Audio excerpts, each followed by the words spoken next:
अगर आप SSC CGL 2024 tier 1 crack करना चाहते हो तो ये वीडियो आपके लिए है, क्योंकि आज के इस वीडियो में मैं अपनी स्ट्रेटजी आप सबके साथ साझा करूंगा कि कैसे मैं एसएससी सीजीएल में ज़्यादातर 150 से अधिक स्कोर कर पाता था। वो कौन सी स्ट्रेटजी मैं फॉलो करता था कि इससे इतना स्कोर आ पाता था। और इस वीडियो के एंड में एक बहुत ही वैल्यूएबल गाइडेंस भी आप सबको दूंगा, तो इस वीडियो को लास्ट तक ज़रूर देखना। और वीडियो को शुरू करने से पहले आप सबसे कहना चाहूँगा कि इस चैनल पे मैं बहुत ही इन्फॉर्मेटिव हेल्पफुल वीडियो अपलोड करते रहता हूँ, और आप जब भी सब्सक्राइब करते हो तो हमें प्रोत्साहन मिलता है, इनकरेजमेंट मिलता है कि और ज़्यादा से ज़्यादा बेहतरीन कंटेंट को क्रिएट किया जाए। तो आप पहली बार इस चैनल पे आए हो तो सब्सक्राइब ज़रूर कर देना। मैं ये मान के चल रहा हूँ कि एग्ज़ाम होने में 1 से 1.5 महीने का टाइम है, और इस टाइम तक आपका सिलेबस लगभग क्लियर हो गया होगा, और आपको ये क्लियरली पता चल गया होगा कि हमारे एग्ज़ाम के लिए क्या इम्पोर्टेंट है और क्या इम्पोर्टेंट नहीं। इसके बावजूद भी बहुत सारे कैंडिडेट राइट स्ट्रेटजी में मेहनत नहीं कर पाते हैं। फॉर एग्जांपल, कोई कैंडिडेट 1 घंटा बैठ करके नंबर सिस्टम के क्वेश्चन को सॉल्व करता है, वो अपना वैल्यूएबल 1 घंटा खर्च करता है। अगर आप बारीकी से सोचिएगा कि एग्ज़ाम में नंबर सिस्टम के क्वेश्चन कितने आएंगे, 1 क्वेश्चन आएगा या मुश्किल से 2 क्वेश्चन आएंगे, यानी कि उसका वैल्यूएबल 1 घंटा खर्च करने के बावजूद भी उसका सिर्फ 1 या 2 क्वेश्चन के ही आउटपुट निकल पाएंगे। तो ये सही स्ट्रेटजी नहीं कही जाएगी। एग्ज़ाम टाइम में हमें मिक्स पढ़ना होता है, और इन सब में सबसे अच्छा विकल्प निकल के आता है प्रीवियस ईयर क्वेश्चन पेपर। उस 1 घंटे के बजाय वो कैंडिडेट अगर 1 घंटे का एक previous year question paper solve करता, तो उस प्रीवियस ईयर क्वेश्चन पेपर में वो नंबर सिस्टम वाला क्वेश्चन भी आता, प्रॉफिट एंड लॉस वाला भी आता, percentage, ratio, trigonometry, algebra, geometry, साथ में इंग्लिश के क्वेश्चन आते हैं, रीजनिंग के भी आते हैं, जीके के भी क्वेश्चन आते हैं। यानी कि इस स्ट्रेटजी में 1 घंटा में उससे पूरा 100 क्वेश्चन उसके दिमाग से गुजरेगा। अभी मैं ये नहीं कह रहा कि वो सवाल बनेगा कि नहीं बनेगा, लेकिन पहले वाली स्ट्रेटजी में क्या हो रहा था कि 1 घंटा वैल्यूएबल खर्च करने के बावजूद भी सिर्फ 1 क्वेश्चन का आउटपुट निकल पा रहा था। दूसरी वाली स्ट्रेटजी में 1 घंटा खर्च करने के बाद पूरा 100 क्वेश्चन का आउटपुट निकल पा रहा था, यानी कि पूरा 100 सवाल, डिफरेंट टाइप का सवाल हमारे दिमाग से होके गुजर पा रहा था। सवाल बने या नहीं बने ये तो बात की बात है, लेकिन क्वेश्चन पूरा हमारे दिमाग से होके गुजर पा रहा था। लेकिन अगर आप जेन्युइन एस्पिरेंट हो, आपने अच्छा खासा तैयारी किया है, आपने सिलेबस अच्छे से कर लिया है, तो उन 100 सवाल में ज़्यादातर सवालों को आप सॉल्व कर लीजिएगा। तो करना क्या है, आपको लेटेस्ट पैटर्न पे, फॉर एग्जांपल अभी 2024 है, तो आपको 2020, 21, 22, 23 तक के सीजीएल प्रीलिम्स के आपको पीवाईक्यू क्वेश्चन पेपर सॉल्व करने हैं। अब आपको लगातार एक ही ईयर का सॉल्व नहीं करना है।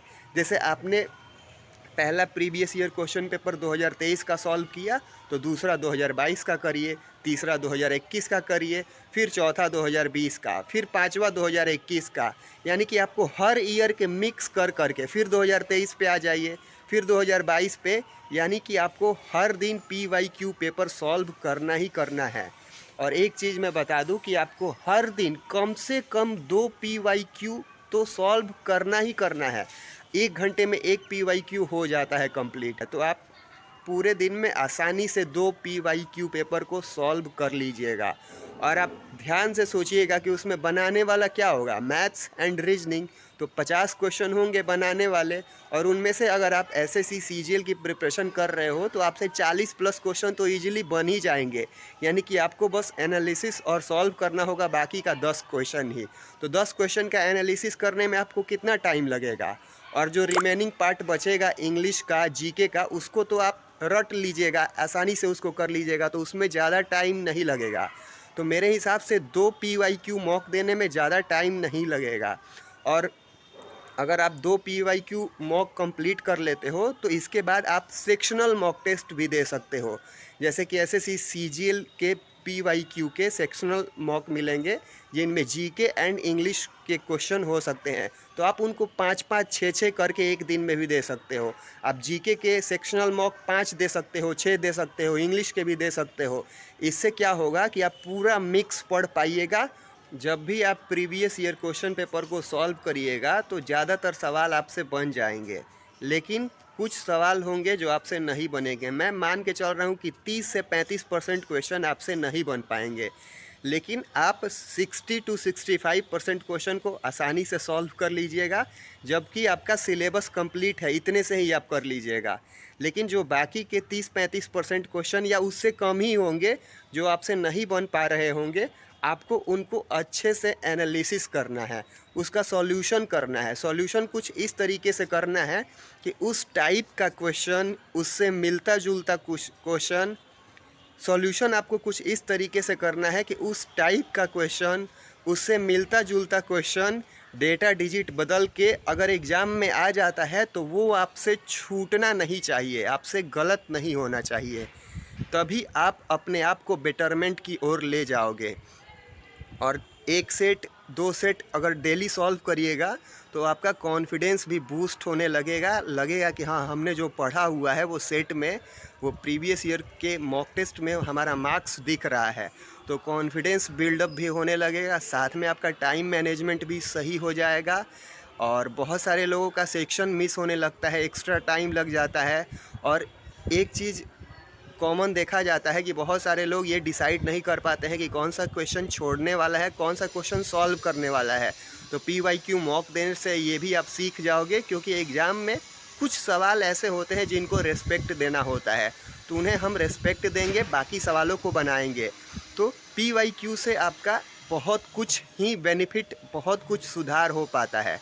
तो जब भी आप 10-20 PYQ दे दीजिएगा तो लगभग क्लैरिटी मिल जाएगा कि एग्ज़ामिनर आखिर पूछना क्या चाहता है, आखिर एग्ज़ामिनर आपसे क्या जानना चाहता है। तो लगभग चीज़ें क्लियर हो जाएंगी। और मैं ये मान के चल रहा हूँ कि एग्ज़ाम में अगर 1.5 महीने का भी टाइम है, तो यानी कि 45 दिन, और आप पर डे 2 मॉक टेस्ट भी देते हो तो 90 मॉक टेस्ट दे दीजिएगा।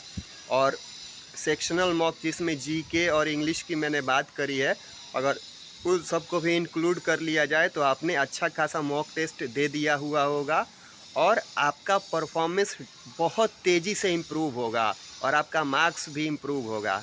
तो इन सब स्टेप को आप फॉलो करिएगा तो डेफिनेटली आप एग्ज़ाम में अच्छा करने जा रहे हो, और आप SSC CGL 2024 टीयर 1 क्रैक कर रहे हो, क्योंकि आपने राइट स्ट्रेटजी में मेहनत की है, सही दिशा में मेहनत की है, मैक्सिमम आउटपुट लाना सीखा है, साथ में टाइम को मैनेज करना सीखा है, साथ में कौन सा क्वेश्चन छोड़ने वाला है वो सीखा है। अब मैं बात करता हूँ कि मैंने वीडियो के शुरू में बोला था कि एक वैल्यूएबल गाइडेंस आप सबके साथ साझा करूँगा। तो एक चीज़ आप ध्यान से सुनिएगा कि एग्ज़ाम में 3 तरीके के क्वेश्चन जनरली पूछे जाते हैं: easy question, average question and difficult question. तो अब अगर ध्यान से सोचिएगा तो डिफ़िकल्ट क्वेश्चन का जो परसेंटेज होता है वो बहुत ही कम होता है। यानी कि अगर मैं बात करूं तो मैक्सिमम अगर 10% भी क्वेश्चन अगर डिफ़िकल्ट हैं, मैं ऐसा मान के चल रहा हूं, जबकि इतना होता नहीं है, इससे कम ही होता है। यानी कि 10% ऐसे सवाल हैं जो बहुत मुश्किल है, बनने लायक नहीं है, तो उनको हम अगर रिस्पेक्ट देते हैं तो बाकी के जो 90% क्वेश्चन है वो तो ईजी है, एवरेज है, उनको हम अगर आसानी से सॉल्व कर लेते हैं तो 90% यानी कि 180 मार्क्स होता है, और हमें 150 प्लस ही चाहिए। तो यानी कि आसानी से इस स्कोर को अचीव किया जा सकता है। और एक चीज़ मैं बता दूं कि एग्ज़ाम में अगर कोई डिफ़िकल्ट क्वेश्चन आपसे छूट जाता है, इसमें आपकी कोई गलती नहीं है, क्योंकि वो सवाल तो डिफ़िकल्ट था ही, वो सबसे छूटा होगा और वो सवाल रिज़ल्ट डिसाइड नहीं करेगा। लेकिन कोई इजी सवाल, एवरेज सवाल आपसे छूट जाता है, गलत हो जाता है, इसमें आपकी गलती है। तो आपको इजी एंड एवरेज क्वेश्चन को गलत नहीं करना है। भले कोई डिफ़िकल्ट क्वेश्चन छूट जाए, कोई बात नहीं, क्योंकि वो तो डिफ़िकल्ट था ही, वो तो दिया ही गया था डिफ़िकल्ट, उसमें मैक्सिमम कैंडिडेट का वो सवाल गलत हुआ होगा या छूटा होगा, वो रिज़ल्ट डिसाइड नहीं करेगा। तो हमें एक स्ट्रैटेजी बना के इस तरीके से हम प्रिपरेशन करेंगे, डेफिनेटली हमारा सिलेक्शन होगा। और उसके बाद आप कमेंट भी आके करिएगा कि आपने जो भी बताया था बिल्कुल प्रैक्टिकल चीज़ें बताई थी और भैया बहुत हेल्पफुल लगा। आई होप कि ये वीडियो आपके लिए वैल्यूएबल रहा होगा, तो उन लोगों तक भी पहुंचा दीजिएगा जिनको आवश्यकता हो। मिलते हैं अगले वीडियो में।